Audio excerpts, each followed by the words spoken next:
France 24 et RFI présentent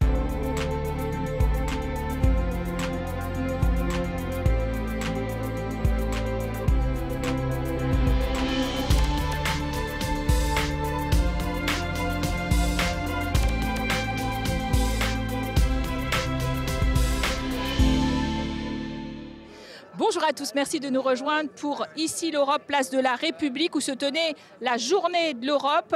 Nous allons proposer à cette occasion un grand débat sur le thème logement et climat.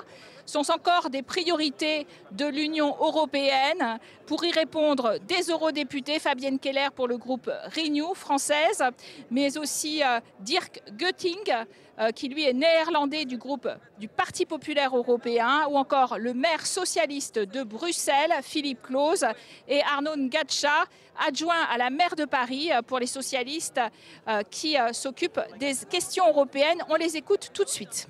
Alors, Philippe Claus, on commence par vous. Vous êtes maire de Bruxelles. Il y a eu une très forte augmentation des prix du logement dans votre ville, 5%, même 15% sur les 2 dernières années. Être la capitale européenne où circulent plus de 30 000 fonctionnaires européens, ça fait clairement flamber les prix. D'abord, c'est parce que nos villes ont du succès. On sait qu'en 2050, près de 70% de la population mondiale vivra dans les villes qui ne représentent que 2% du territoire du monde. Donc en fait, cette densité urbaine, elle permet aussi de répondre à des grands défis climatiques. On le sait que l'étalement urbain des villes comme Los Angeles, c'est vraiment une catastrophe. Donc il y a cette concentration, mais en même temps, il faut pouvoir y vivre. Et donc, plusieurs réponses à ça. Alors c'est vrai qu'il y a un grand exemple européen qui est la ville de Vienne, qui a réussi à avoir plus de 40% de son logement qui est public. Ça veut dire qu'elle arrive à prendre en considération dans ce qu'elle a à gérer le fait de construire ses logements. Mais au-delà de cela, c'est-à-dire que ce carcan territorial dans lequel sont parfois nos villes, il doit pouvoir se développer en permettant à tout le monde d'y habiter. Il ne faut pas avoir peur toujours, comme j'entends parfois, dès qu'une ville fait un rez-de-chaussée plus 2 étages, voilà, c'est pas ce qu'on veut. Non, on va pouvoir monter pour densifier. Il y a beaucoup de programmes qui peuvent être mis en place. Et l'Europe, à quoi peut-elle servir là-dessus ? On le sait, on a cette problématique des Airbnb. C'est vrai, toutes nos grandes villes métropoles qui ont du succès dans le tourisme connaissent ça, mais aussi par les fonds européens qui peuvent être développés pour construire justement des logements durables dans nos villes. Alors, Dirk Goetting, aux Pays-Bas, justement, votre pays, il y a aussi forte progression des prix du logement. À travers l'Europe, ça représente entre 10% et 25% du revenu des familles. Il y a donc de moins en moins d'habitations disponibles aussi. Souvent, il y a un problème générationnel, que les jeunes, ils accèdent plus au logement abordable. Ici, par exemple, à Paris, les jeunes, en fait, ils peuvent plus y vivre. Et surtout, si on a des idées d'avoir des enfants, mais quelle idée ? Parce que des enfants à Paris, c'est presque du luxe. Et ça, c'est un vrai problème, que les jeunes n'ont plus une perspective de pouvoir acheter, même s'ils ont 2 revenus dans un couple, ils n'ont plus une perspective d'accéder au marché de l'immobilier dans la capitale. Je pense que c'est le même problème partout, et ce n'est pas que les Airbnb qui font ça. C'est aussi une dynamique de marché, c'est une dynamique de comment nos économies fonctionnent en ce moment. Sur la ville de Paris, Arnaud Ngatscha, la crise du logement, vous y êtes vraiment confronté. Et ce que vivent les Parisiens, c'est ce que vivent presque tous les Européens. Je crois que Philippe Claus l'a bien dit, c'est-à-dire que nos villes font en même temps attirent énormément de plus en plus d'habitants. Les gens viennent habiter dans les villes, à peu près 75% des Européens vivent dans les villes. Et puis, ils sont confrontés au fait qu'il faut trouver du logement. Pour cela, il y a eu des investissements majeurs qui sont faits et dans le logement social, mais aussi dans ce qui s'appelle le logement abordable. Je vais donner 2 chiffres qui illustrent un peu l'enjeu dans lequel nous sommes confrontés. En 2024, c'est 625 millions d'euros qui ont été investis. Nous serons à 800 millions en 2025. Donc il y a un moment, pour répondre à ces besoins, comme vous avez dit, ce sont des investissements financiers lourds. Et c'est pour ça que nous avons besoin de nous coordonner entre maires européens pour trouver aussi les financements qui vont permettre de dégager les marges de manœuvre financières, parce que tout ne peut pas peser uniquement sur les budgets des villes. Alors Fabienne Keller, eurodéputée française, on a créé tout de même cette année, enfin depuis la nouvelle commission, un commissaire européen, Dan Jorgensen, donc un Danois, qui a dans son intitulé le logement. Mais est-ce que c'est une priorité véritablement pécuniaire dans les textes ? La réponse est oui. C'est une nouvelle priorité européenne et la majorité, puisqu'on gère ça en majorité avec le PPE, Renew, dont je fais partie, et les socialistes, a décidé, d'une part, de solliciter un commissaire européen dont la seule fonction, la seule mission, c'est le logement. Et le Parlement européen a créé une commission pour le logement. L'idée, c'est, on vient de le voir, toutes les villes européennes, en fait, font face à ce défi. Comment on peut, d'une part, essayer d'identifier des stratégies qui permettraient d'épauler les territoires dans la réponse à ce défi, et d'autre part, à la mode européenne, regarder les bonnes pratiques. Pour en citer une, par exemple, il y a toute la question des transports associés. Comment faire que la ville-centre soit bien irriguée par tout son territoire? Tout le monde ne doit pas forcément habiter au cœur pour y travailler ou pouvoir y venir régulièrement.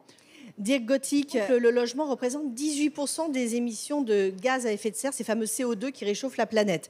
Il y a une directive européenne, une nouvelle directive européenne qui est entrée en vigueur en mai 2024 sur la performance énergétique des bâtiments. Est-ce qu'on a les moyens de mener ce chantier? Moi, ce que je vois, c'est que la transition, on le vit déjà. Comme vous avez dit, un quart des Européens ont déjà investi dans l'isolement ou dans le change de rénovation de leur maison, et souvent pour des raisons énergétiques. Ils ont changé leur système de la chaudière, ils ont isolé le toit, ils ont fait plein de choses. Ça coûte énormément de l'argent. Je pense souvent qu'on sous-estime les frais pour les citoyens de faire ça pour votre maison ou appartement. Du coup, on voit cette transition. Pourquoi? Parce que ça a du sens. Parce qu'on peut pas baisser, mais réduire l'augmentation du prix de l'énergie qu'on paye chaque mois. Et c'est ça le but principal pour les citoyens qui le font. Et je pense qu'on fait beaucoup de choses et ça avance, mais c'est aussi vrai que si on ne réduit pas les émissions des logements, des bâtiments surtout, qu'on ne va pas arriver à suivre les targets des accords de Paris. Philippe Claus, à Bruxelles, vous êtes le bourgmestre, bien sûr. Les oubliés du climat, c'est une initiative qui tend à conjuguer les besoins des mal logés, des plus pauvres, et à rénover les logements sociaux pour faire du bien au climat aussi. On a décidé d'investir massivement dans des ensembles d'immeubles en plus extrêmement concentrés et qui étaient les plus polluants. Parce qu'en fait, si on regardait la courbe de ce que nous arrivions à satisfaire avec nos primes sur la toiture, sur le panneau photovoltaïque, sur le double châssis, sur toutes ces choses-là, en fait, on touchait très peu de monde. Alors que la grande concentration des personnes, qui étaient des personnes qui n'étaient pas toujours des personnes allocataires sociales, c'était des personnes de classe moyenne ou de personnes qui commencent dans la vie, des jeunes, mais qui venaient dans ces logements à loyer modéré, en fait, se retrouvaient dans des logements qui étaient des passoires énergétiques totales. Et donc, on a vraiment renversé la machine pour se dire, mais il faut se concentrer, ou aussi, nous, pouvoirs publics, qui sont souvent nos logements, ou de sociétés dans lesquelles nous avons des participations, pour leur permettre deux choses. Un, de contribuer à un meilleur climat et aussi d'avoir un immeuble plus agréable, parce que si on est passoire énergétique, ce n'est pas très agréable en hiver. Et deux, faire baisser la facture énergétique de ces personnes.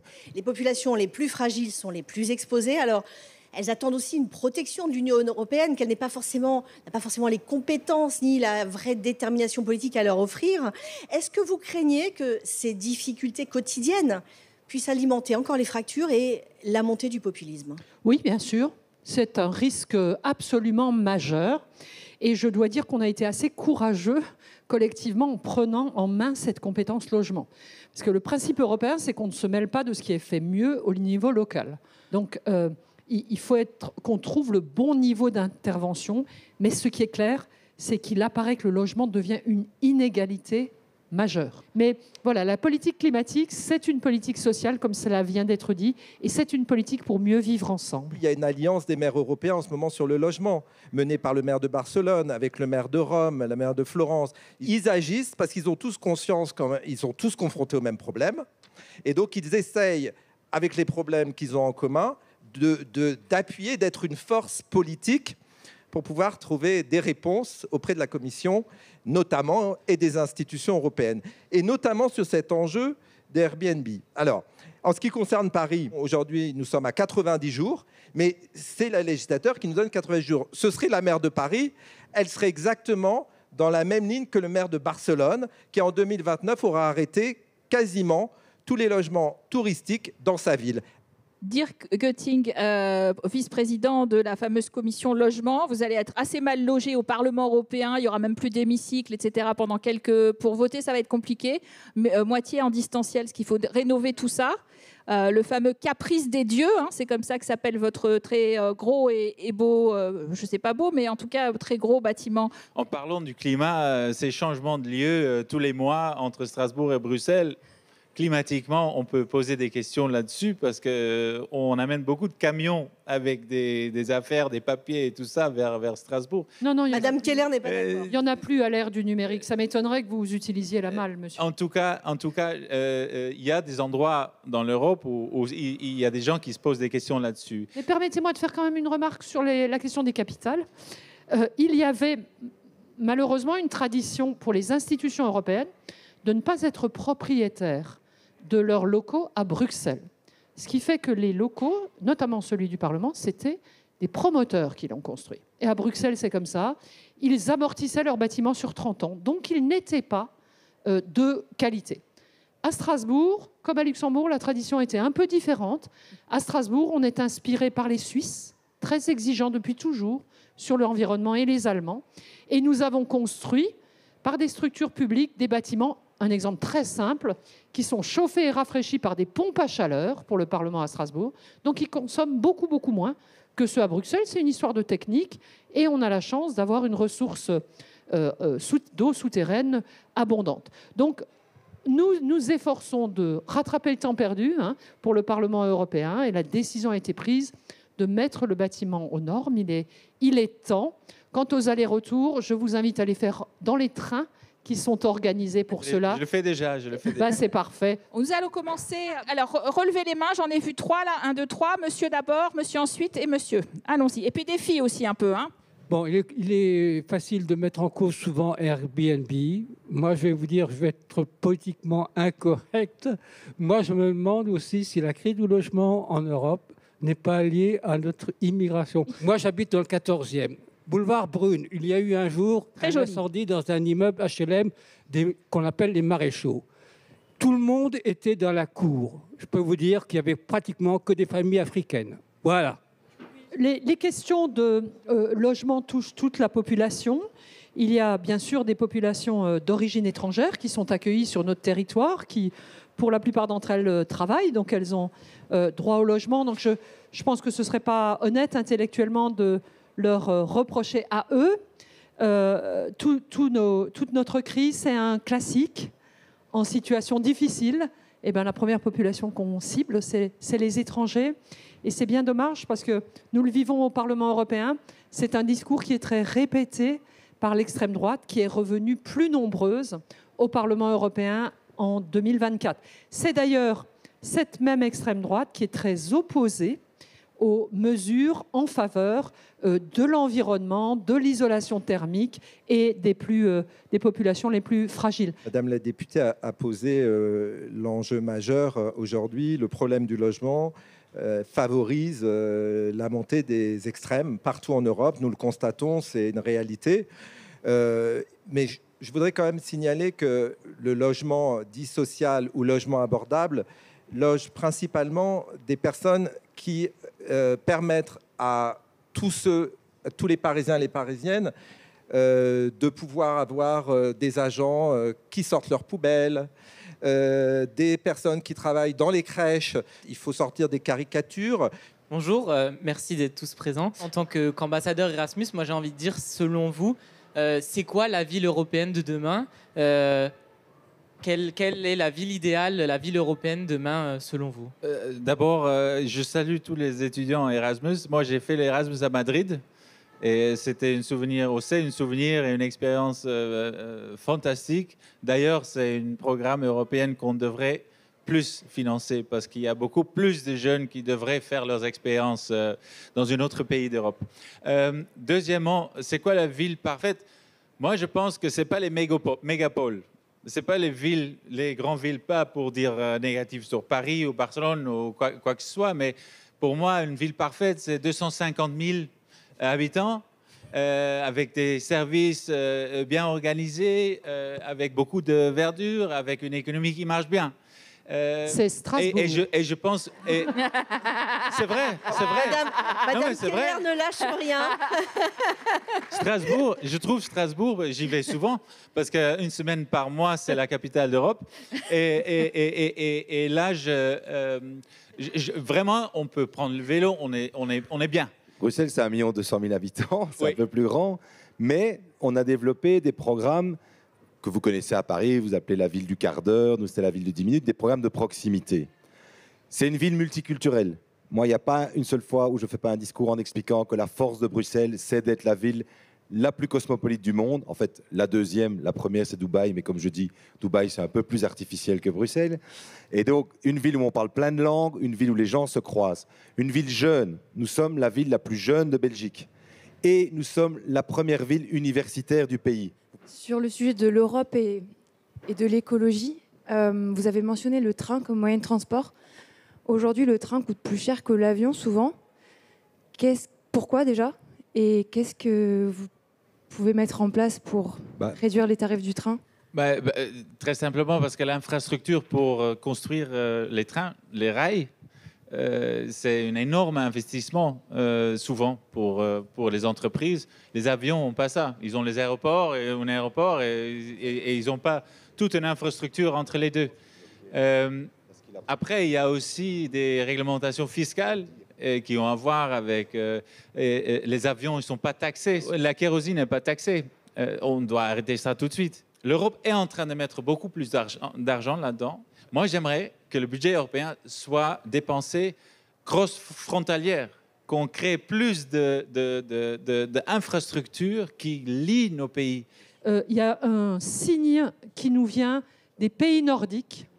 Les jeunes des pays nordiques acceptent de passer plus longtemps et de payer plus cher pour faire des trajets en train plutôt qu'en avion, alors qu'ils sont loin. Fin de ce débat, place de la République. Merci à vous de l'avoir suivi. Vous restez bien sûr sur nos antennes où l'information continue.